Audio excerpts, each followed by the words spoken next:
What's going on, AfterBuzz family? You knocked and we are buzzing you in. It's time for another after show for Insecure. We've got Obsession, Tithes, and Subconscious Mind coming up next. You're tuned in to AfterBuzz TV, the ESPN of TV talk. Now, let the buzz begin. To it. Take me to the beat. Take me to him. Don't have much to bring. Not at all. Feel the spirit, y'all. Come on. Pieces. So fake. I just hear like Kirk Franklin, like his weird ad libs. Come on now. Hey, hold, this is my part. Truth is, I'm tired. I'm so dang tired. Oh, this is nice. Characters are tired. So dang few. I'm trying to pray. I've tried. Got down on my knees. He's amazing. Lord, where are you? Where are you, Lord? He's in here right now at AfterBuzz, actually. Do you feel it? Yeah, I feel the spirit. It's a Sunday. I feel it. Did anybody go to church today? No. Sin. Sin About is that. within. Man. Hey, you guys, it's Sunday. We are feeling very holy, just like Lawrence, right here on AfterBuzz TV presents Insecure. We're back for season, what are we on, 3? Episode 7, and we only have 1 left? Crazy. Left next week. 1? We just started. Just started. They need to really stretch this out or get into 1-hour episodes. Yeah. Well, once again, it's AfterBuzz TV. I'm your host, McCall Hall, and to my left we have... What's up, guys? It's your girl, Drew Jones. It's Louisa Shar here. Hey, it's Mariel Turner. And this is Insecure. Boy, oh boy. Okay, first things first. What did we think? 1 word to sum up this episode. I would say exhausting. Exhausting. to be I honest. like that. I like that. 1 word. Desperate. Desperate. Yeah, I can see that. Triggering. Oh, Dang. that's so relevant. You know what? I want triggering. I want that. Yes. Need a hug. Relatable.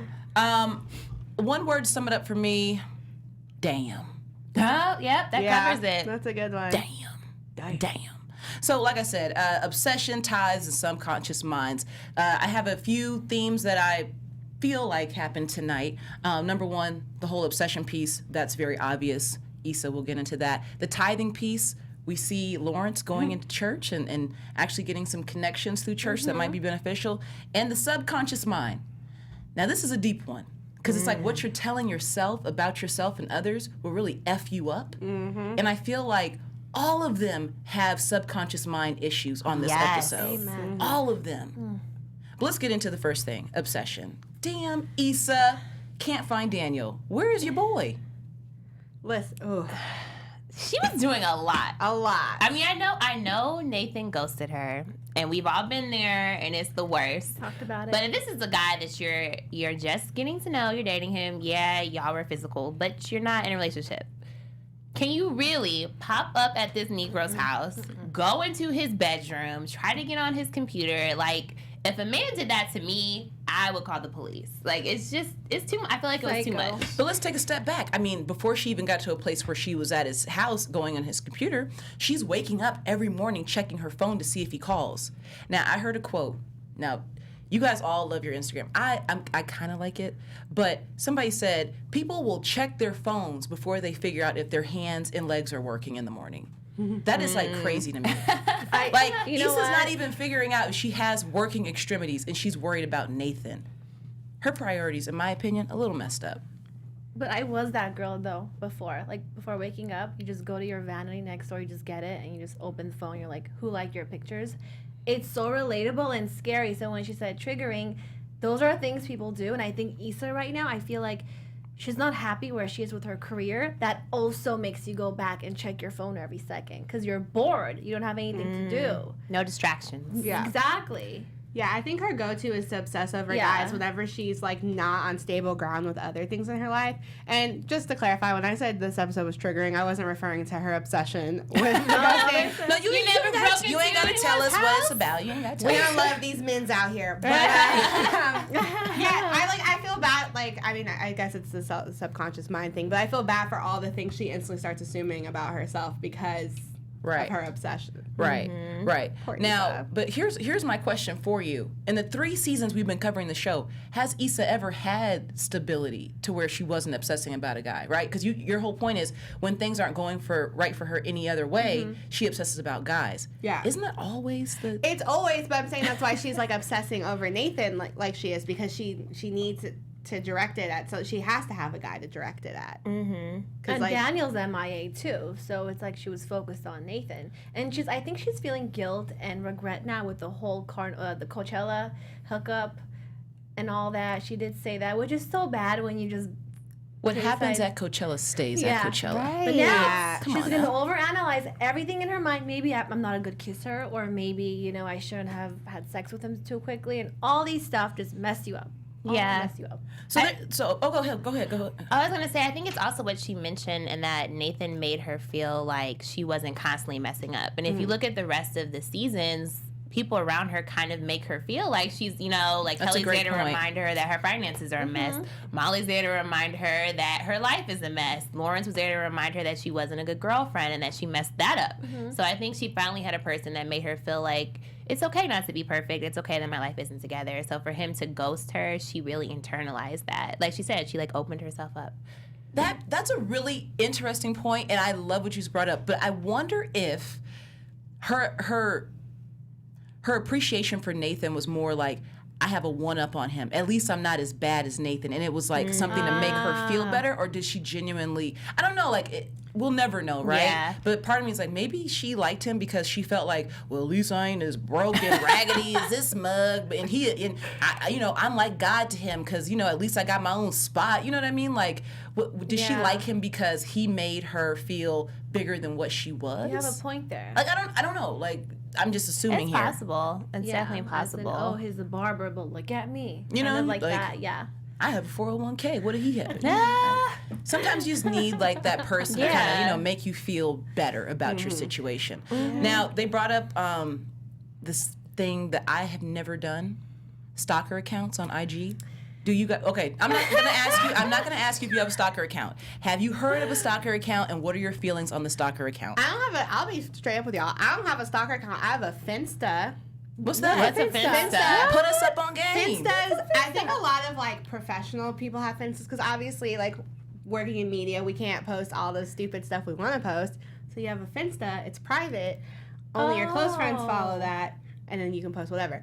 Which I only post stupid memes, so mine might as well be public, but whatever. Anyway, sometimes I will look up stuff on my Finsta so that my name won't pop up. It's my Finsta name. Yeah. And you mean stories when you look at so I stories. guess technically it could be a stalker account, but I don't ever message anybody or anything from that. It's just I don't want so and so to see my name pop up because I don't want to give them that satisfaction of seeing my name pop up. So I'm like, I'll watch it on my Finsta account. I see how you do, Drew. Is that petty? Slick. Yes. I see how you do. I I see how you do, girl. I've had that group stalker account, just like Issa texted the group. It was me and 2 other girls. We had, the username, we had the password, and whoever we wanted to check up on, we would do it. Not anymore, but I think it's common, especially everyone being so social media crazed, figuring out who's up to what. It's not healthy, but I think, it's doable. Yeah. I've never had a fake social media account. Because I just feel like it would be too easy, right? Because when I break up with someone, I don't want to be reminded of them. Yeah, I don't want triggering. to, I'm doing my best not to go on their profile. So if I had a fake account that me and my girlfriends had, I know I'd be logging on every day. What are we doing today? It's just it's easier and healthier for me to just have my one. Yeah. And that way I don't have to worry about going on there. Fair. I barely use the one that I have, so I don't have a stalker account. But I will say that when you get ghosted, it is one of the most numbing. And I've been ghosted all of twice. All of twice. But that feeling, it's you start wondering again, did I do something wrong? You know what I mean? This is why I want to talk about the subconscious mind, because you start telling yourself all this stuff because of the energy of someone who you have only known for a few, moments in time, but you're allowing them to get so deep into your head. I don't know, what are your guys' experiences with being ghosted, and have you ever, and I'm not asking you to put all your business out there, but is that typical? ghosting sucks, especially now with like social media the way it is, because you can see that that person's still very clearly like fine, Active, yeah. doing their Right. things. Like Issa sees like where Nathan's still cutting hair and doing all this Yeah. stuff. Like, because it's just like, okay, well, you don't seem that busy, so Right. like what's up with that? But yeah, it's so easy to like. Because I feel like ghosting's also hard because you don't want to like voice to everyone else that you're getting ghosted. So you're just like internally trying to figure out what's going on. But I don't know, it's a lot. It's two things. It's that hard truth where you're like, oh my God, he's just not into you. It's that, because we all know at the end of the day, if a man wants you, he wants you. He will move mountains. He will text you and call you. Come on and get this word. I've learned. We all know that. Come on and get this word. And, and number two, it's insecurities. Just like you said, what did I do wrong? Did I not say enough? Was I not pretty enough? Oh my God, does he have someone else? It's all kinds of messed up stuff you just say to yourself. Yeah, like, does he have somebody else? Like, we saw Issa look at his Instagram, Yeah. and Who's that? who's that? So, da, da, da, da. I can't cuss anymore, you guys, because, YouTube be hating. But it was his mom. But you immediately go to the worst of the worst with Right, everything. like he has somebody. Yeah. I mean, I feel like I have ghosted before. Maybe not to that level, but mine has been like, oh, we went on a date, maybe I wasn't really feeling it, and that was that. Yeah. So I've never ghosted to the point where we were like talking and intimate and all of this, and then I just disappeared, because I think that's pretty messed up. And then as far as being ghosted, like, if I ever felt like a guy was ghosting me, I kind of just called him out on it. Like, you can't be that busy. What's going on? Like, and at that point, I think if you're just straight up, the person will probably tell you some BS, and then you just know and move on. So that's kind of what I've always done in that situation. Like, I'm an adult, you're an adult. Yeah. What's happening? Like, we don't need this I don't game like playing. Do you think that Issa would have been more able to kind of move on if she at least got an F you from Nathan? Like, even if he sent her a text like, hey, don't like you, F off. I think it'd so. be, because it's like, at least I know like that it's not. Because it's so easy to be like, well, maybe he broke his phone. You can so easily like maybe he play died or some something. BS. But like, I feel like, in all honesty, if you've been texting him all the time and he's obviously present on social media and all this other stuff, then like, you just gotta let it go. Yeah. And Well, kinda- also because he's not even throwing breadcrumbs at her. It's nothing. It's just complete MIA. And last week we even talked about maybe he's in jail or something like that, because he seems kind of shady in that way. That's why she's going crazy, because there's nothing from him at all. Yeah. And that's what I loved when Molly said to her, why would you even want a man like that? Yeah. And that's what you Right. have to remember. It's like, that was great for her to point out. Why would you even want a man that would sleep with you and then never hit you up again? Like, who Facts. wants, you In a could Ferris be better wheel. than that. And I think Issa just didn't realize it until Molly, like, it was a light bulb moment. Like, hey. That moment was really dope, because as we remember in episode or season 1, Molly was hesitant to call Issa on her stuff, right? And they had that big blow up moment because they let stuff build up. I'm happy to see Molly just say, hey, straight up, like, you're messing up. Like, you're being ridiculous. Season 1, she wouldn't have done that. She would have let Issa be out there looking stupid. And she was not, that was not a good look. Like, It was a terrible look. It was a girl, terrible look. Crack forget addict that going in the man. room with everything. So there's definitely growth. I just wish what Molly does for Issa, she could do for herself. So let's move into Molly. yeah. Let's move into Molly. Her obsession with the wrong guys. My God. Asian Wrong babe. guys at work. Just like wrong Asian guys Bay at love you. Right. I think she's always like shooting herself in the foot. It's like, he was a little bit harsh, but he was also being very real. I mean, It wasn't his place. I know you think he was being real, but it just wasn't his place for a first or second date. You don't just go in like that and say, you know what, you're messing with a married man. You don't know the situation. But you don't know the situation. But she called up in a relationship. But she called him out first. first, yeah, she was Okay. like, you just gonna kiss your boy's girl. And he was like, joking back. Like, it wasn't. It was playful, and I think it was sensitive for her, so she Yeah. felt very Yeah. offended. Yeah, he probably didn't even like the idea of that, so that's why he had to. But he. Well, let's be honest.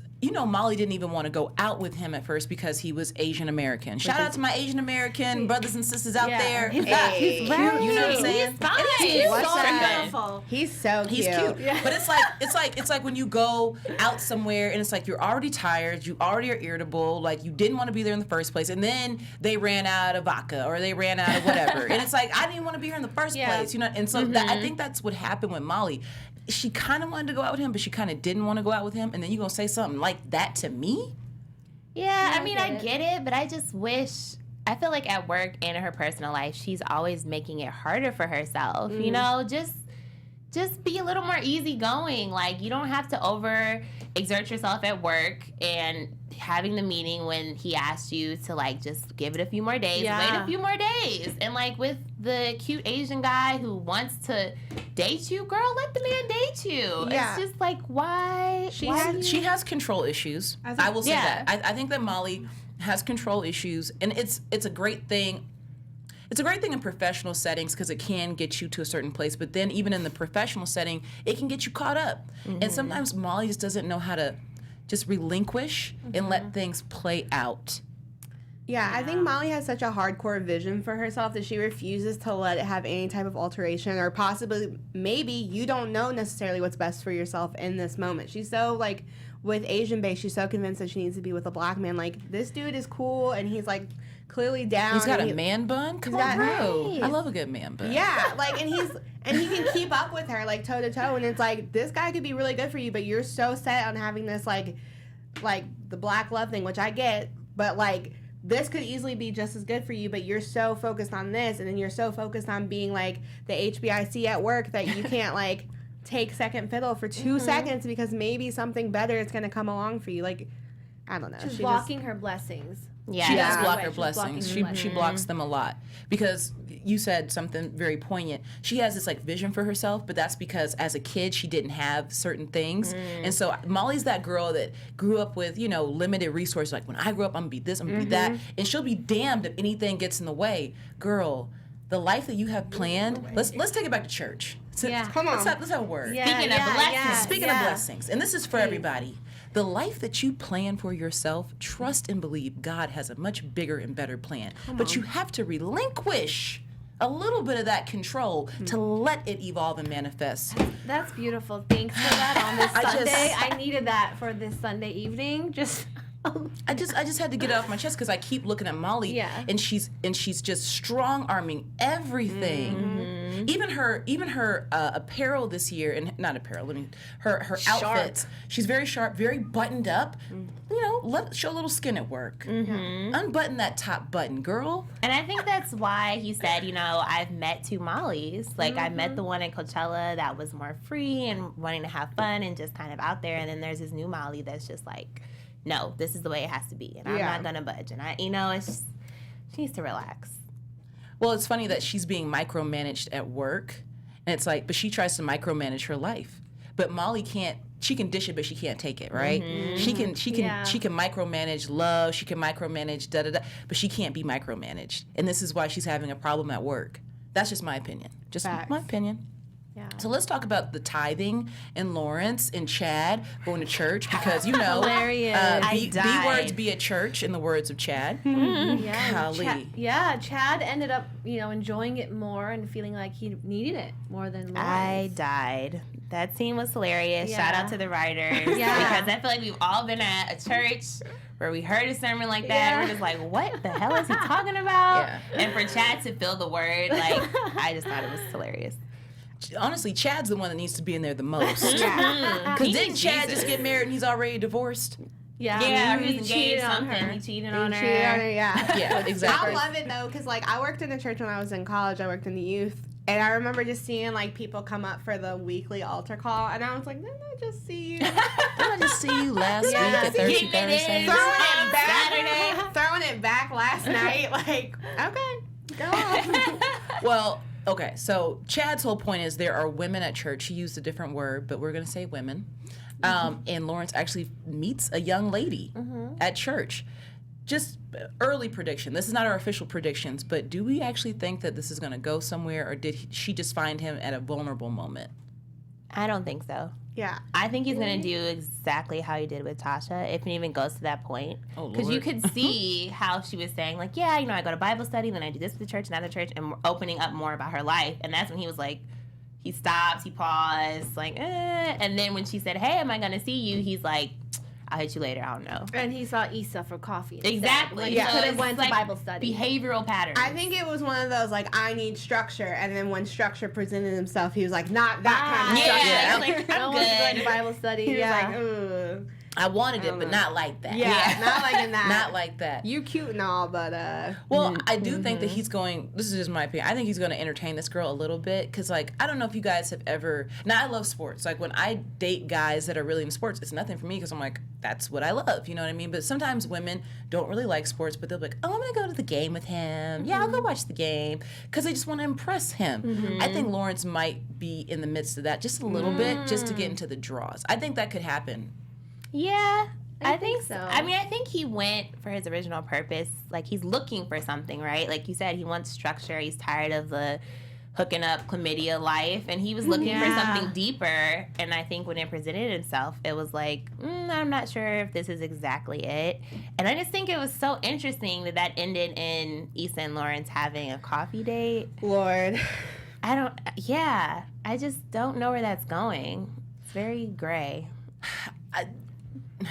That coffee date, well, I don't know. I think that coffee date was, I don't have an opinion on it yet. I don't have an opinion on it yet.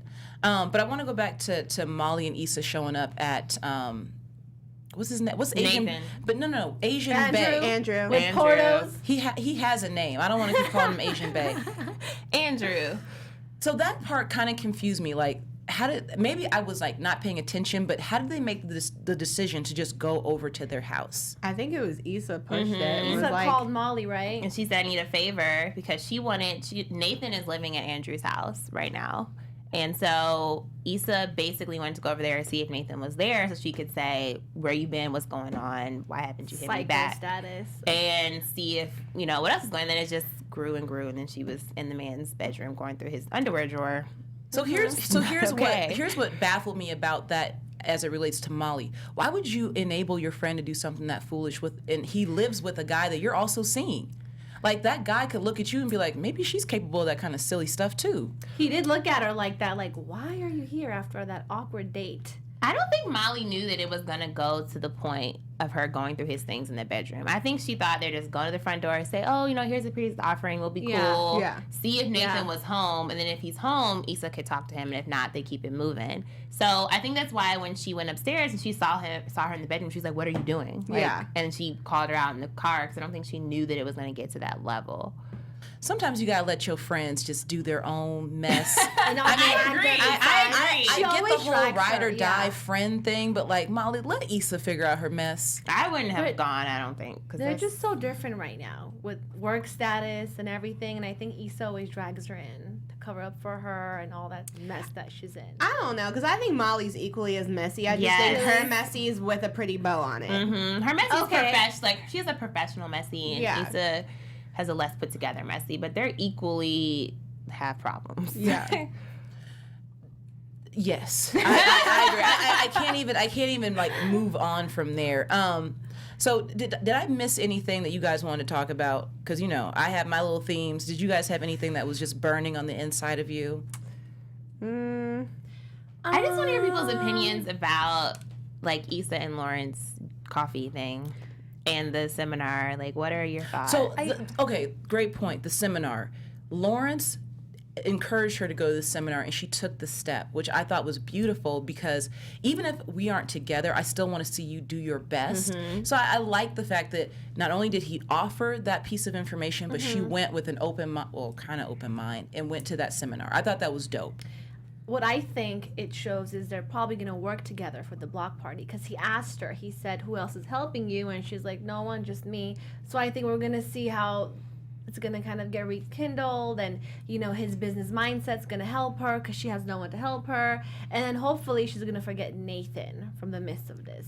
I mean, I don't know if I necessarily want her to go back to Lawrence right now. But they're going to work together, I think, for the block party. I could see that. I just think, with certain, because I'm friends for the most part with most of my exes, and I think that your exes know you on a certain level that most people don't, and so they're able to kind of see things in you and know, where to navigate you or whatever. And so I think that's cool that she could do that, but I just, it just feels so early that, their interactions just kind of make me nervous. Yeah, I agree. It has me very on edge. Yeah. Only because it's, I don't think... I would love them to be friends, be mature about it, but I'm not sure if that's the path they're going to take. And I'm also not sure if they decide to rekindle if Lawrence is really over what she did. Because I could see that, where he seems like he's over it and then some pettiness comes out. Yeah, so. He just needs to keep going to church. If you just keep going to church and healing your heart, you won't feel all that resentment. The only thing that makes me nervous about Lawrence and Issa, continuing to connect is the fact that Issa cannot not obsess and put her heart into men. Like, she hasn't, in my opinion, displayed the ability to just be friends with a guy. And so for me, I'm kind of like, she just needs to be alone right now. I really do mean like alone, like seeing Molly maybe once a week alone. Yeah. She needs to be on an eat, pray, love journey. I've been like waiting for Issa to do an eat, pray, love, because everything goes wrong in her life, but she tries to mask it and put Band-Aids on, and it just doesn't work. It does not work. I think she would, especially dating Lawrence for so long. It might benefit her to take that time to just like, who are you? Outside of men, what do you want? And I think she started on that journey, right? Because she quit her job, she's throwing the block party, so she has more of a focus and a vision. And I don't want Lawrence to distract it. So if he's going to be in it, I want him to add to it and not like just make it even more messy, because it's already so much. And you want Lawrence to be there when he's at his absolute best. And he's already expressed, like, I'm not where I want to be spiritually and everything else. So why are these two broken people even trying to be friends? Yeah, because it's frustrating, because they could be so good together. But what people have to understand is, like, if you're not complete and they're not complete, no matter how much y'all love each other, it's just not going to work. Because you got to go work on you and make sure that I don't think anyone can be fully complete, but you need to go work on you and make sure that you're at a place where you can have someone depend on you, or vice versa. And if you're sitting there like with two like half-assed foundations, like you're not going to build anything. So powerful though, half-assed foundations. She said it. I did it's not say that. it's She all said it. about self-love. I think once Issa figures out who Issa is, what does her soul want, what does she do, how much she loves herself, and not get distracted by all these F-boys all around her, then she's going to find her truth. The same with Lawrence. I think, but he's on that path. I respect him going to church, and maybe this church girl is going to be good for him. If we see, I just wish it wasn't a girl that needed to be good for. Like, I just want to see. Like you said, I want to see the eat, pray, love thing. I want to see them, because I feel like this age range, especially not our generation necessarily, but this age range, it's like you have your friends getting married or starting their lives, and or like some friends are like getting that dream job, or some friends are going on their first. I just found out one of my friends is on their second baby, and I was like what? Damn, baby. Go off, sis. But it's like you kind of almost put yourself in this weird like timer, like, okay, well, gotta find husband. Yeah, Where's he at? That pressure. It's that social pressure. Yeah. And we have no idea how to sometimes block it out. But if we do trust the universe and God, and to know that we all have our timings differently, we can breathe, but still that pressure is going to be there. We compare. Or you don't even have to try, like, if you don't believe in anything, don't trust anything. Just trust you. Like, Just figure out you. Yeah, exactly. Just figure out yourself and know that it will come to you when the time is right. Now, I do think that down the road, I don't know if because my parents, never divorced, but I have a lot of friends who have divorced parents. And sometimes you can end up being better friends, like, down the road with the person that you were with for a long time. Yeah. And you brought up or who said it, about them working together on the block party. Yeah. That could happen. They could end up being better business partners like 2 or 3 years from now than they were ever, lovers or anything. They could end up being great business partners. That's so common. It does happen in relationships. Like you said, you're friends with most of your exes, right? You come back stronger than ever, but not on a romantic level. Yeah, and I think that's the thing. They have to try to clarify what they're doing, because you don't want one of them to have, like, I'm afraid Issa's going to have feelings, Lawrence is going to be in and out. Like, you just want to make sure they're both on the same page of, like, we're going to be good friends, or we're going to be rekindling, and just no gray, because that, I think, will go bad for both of them. Yeah. I will say, just want to move forward with a couple of things I'm disappointed in this episode. I'm disappointed that I didn't see Kelly and Tiffany. Yes. And Daniel. And I knew this was going to happen. Well, I mean, I could do without Daniel. Yeah, I could do without Daniel. Daniel could just go. Even though he's fine, I could do without him. Yeah. But I had a feeling when they brought Lawrence back that it was going to take away from Kelly and Tiffany's story. Because you can only fit so much in 30 minutes. You can only fit so much in 30 minutes, but what I feel like this show resonates with women in particular. I know a lot of guys watch the show, and that's why having Lawrence there is so important, because guys stand for Lawrence, the Lawrence Hive. Shout out to you guys. They do. Or Shout out Daniel. to Khalil. Shout out to Khalil and the Lawrence Hive.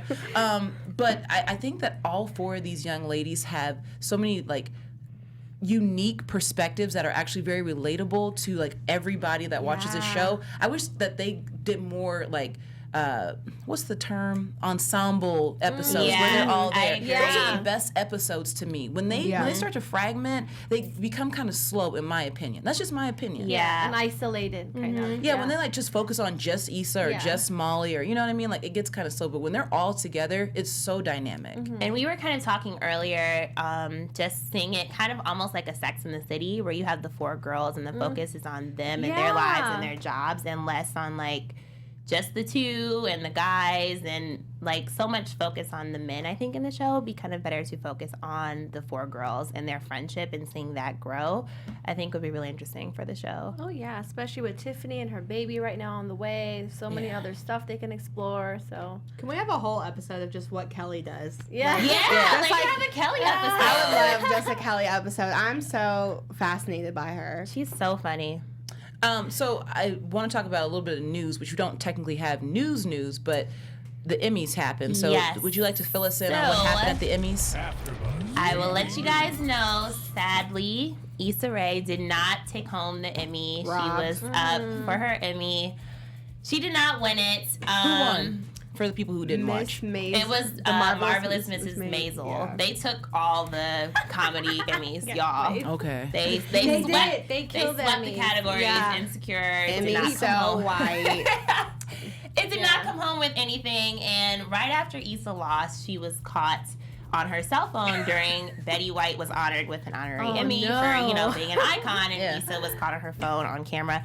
But she had a very good explanation for why she was on her phone. She was on, I believe it was Jimmy Kimmel, and she said that the reason she was on her phone is that her phone was broken, and she was probably texting her family because she had just lost. So, Do we guys, believe that? Yeah, I guess we do. I mean, you can't really be upset that she had to check her phone really quick. She Look. just lost. Also, I love Betty White, but Yeah. if I Golden just lost the Girls. Emmys and my family was texting me, I'd be like, all right, let Yeah. me. Look, Right. I think the Insecure has at least another 2 or 3 years in there. I mean, obviously, I'd hope for a little bit longer.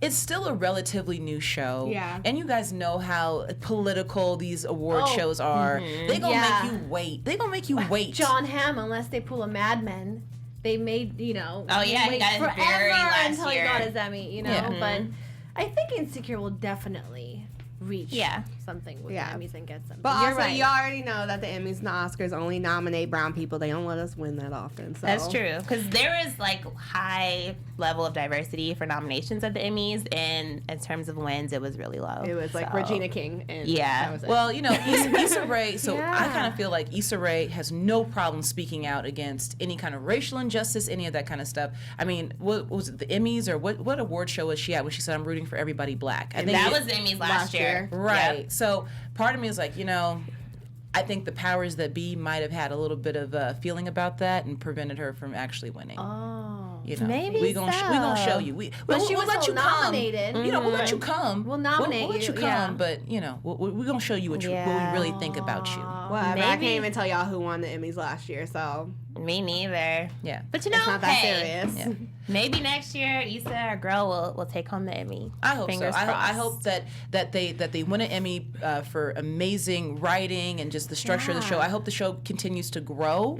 The past couple of, I think the season's been kind of highs and lows, and I would like to see the season, you know, progress and just stay on a trajectory and grow. That's my only thing about this season. It got too real this season. Yeah. it got real. Like I felt like it was too, not in a bad way, but we were talking about earlier. It feels so much like real life, or like something that you've already like. The topics were just so real, and some of the storylines were a little too. Yeah, it's not. There's no relatable. escapism. So like a lot of times you watch TV to escape, to get away from what's going on with your life and your job and whatever. And I think Insecure, especially for women of color who are a certain age, like it's so realistic that it's like, oh my God, this is my life. Like I've literally lived this life scene for scene. So I think if you're looking for something that's a little outside of what you're going through, you might be triggered. Yeah. Yeah. Not that I'm struggling job-wise right now, but I'm saying, like, it's one of those things that's like, okay, I've been there. Oh yeah, I it's know so how this relatable. happens. Starting over at a certain age and all that. Yeah. Well, let's move on to our final thing. You know, we have to do predictions. Next week is the final episode. Again, I cannot believe we're at the final episode. Now, your AfterBuzz TV predictions. So, you know, we'll start at the end with you. I feel like this show is so hard to predict. I think obviously the Block Party, and I mentioned this, I believe, last episode. The Block Party is going to be the big finale episode. I think that Lawrence and Issa are going to have some kind of altercation, conversation about where they are in this gray area that they're in. I think Nathan's going to pop up at the Block Party and cause trouble. Don't know how. Maybe he'll clarify where he's been. I don't know, but I do think he's going to make an appearance. Molly is clearly going to be, and she's either going to be rewarded for what she did, but also knowing that she made enemies in the office, or the partners are going to go in on her for going behind Torian's back. But either way, it's going to be a bad situation. And I think Tiffany might drop the baby, maybe. That would be, you know, just throw them in there. Like, Baby Dubois. yeah, drop the baby at the Block Party. Gosh, let's see. Okay, I think Issa and Nathan are gonna work together just for the Block Party. I don't think they're gonna rekindle. I think they're gonna keep it professional. I think we won't see Nathan probably until next season. I just have that feeling. We do see the episode where it's going to be her birthday, so I think all the girlfriends are going to rekindle, and I think Tiffany's going to have her baby, and everything's going to be okay for a while. But yeah, I don't see Nathan right now for a while. And as far as Molly, I think she's going to reconnect with Dro for some reason, just for lingering stuff. I just have that, 'cause I think she's going to go back to her therapist, because we haven't seen that episode when she opens up to the therapist about Dro. We had that cliffhanger when the therapist says Dro. And she just has to battle at work, I think, to find her balance so she won't overstep on people. She needs to go. Yeah. My opinion, Molly needs to open up her own law firm and go private practice. Hey, Coming down be to your that, own though. boss. It's You coming need down to be your that. own boss. Issa's taking the step to be her own boss. Molly, you have conflicts everywhere you work. Just work for your damn self. Go on. Yeah. I see a three-way. I see Daniel, Lawrence, and Nathan. Oh, that you meant like a three-way. Yeah. Yeah, I'm gonna pop up. Wouldn't be mad at that either. But probably I see all them popping up. I kind of see it looks like Issa and Molly were gonna maybe butt heads about something, and I wonder if it's because either maybe Molly has seen Nathan and didn't say anything to Issa about it, or I think it's about a guy. So I think maybe Molly and Lawrence are still cool, and like Issa's finding about that and getting butt hurt. But I see it being something stupid like that where they kind of bump heads, and yeah, I see Tiffany maybe dropping the baby. So not only do I think that Tiffany is going to drop, so my favorite character on this show has always been Tiffany. Tiffany is my favorite damn character. Really? Because I'll get into why I like Tiffany at a later date, but because I know we're running short on time. But I want to say that I had an epiphany last week watching that baby shower episode. In my opinion, Amanda Seales has become her own kind of star. And I think that she could carry her own show. And I think there are a lot of people out there who watch Insecure like me who are really obsessed with Tiffany. I think there's going to be a spinoff after the baby drops. Because if you think back to a couple episodes, Tiffany goes, I don't know if it'll ever be the same, right? And she said it like, I don't know if I'm going to be able to, be as tight with you guys in the future. And that happens with a lot of friend groups. And I think that Tiffany should have her own show because there are a lot of women who relate to what she's going through. Being married, still trying to be cool, and now she's going to have the kid. And, like, that's going to be a whole nother, a plethora of comedies and So true. hilarious scenes that you can build out. I could see them having a spinoff like The Dubois, and it would do very, very well. I could see Tiffany dropping the baby next week, and then we start hearing about this new spinoff called The Dubois. I'd watch it. I'd watch it. I'd tune in immediately. Does that mean we get more Kelly? Maybe. Hopefully. Somebody give me some more Kelly's so Kelly. funny. If I love anybody Kelly. knows where Kelly is at, could you hit us up at AfterBuzz TV across the board on social media? Natasha, I love you. And if you want to send me a DM and tell me where Kelly is at, you can find me on social media at McCall Hall of Fame. And where can they find you guys? You guys can find me on all the things at OKDrewJ. Louisa Shore at Instagram and Twitter. And you can find me at Mariel_Turner. hey, we'll see you guys next week, but make sure you stay just grounded, pray, eat, pray, love, do all that stuff. Have a great week. Our founder, Keven Undergaro, Phil Svitek, and me, Maria Menounos, would like to thank you for tuning in to AfterBuzz TV. Remember, we're not just the first, we're the biggest in the world, and we're the only destination for all your favorite TV shows. Whatever you crave, we've got it. So go to AfterBuzzTV.com and check out our lineup. Buzz you later. The views expressed herein are those of the hosts only and do not necessarily reflect the views of AfterBuzz TV or its owners or principals.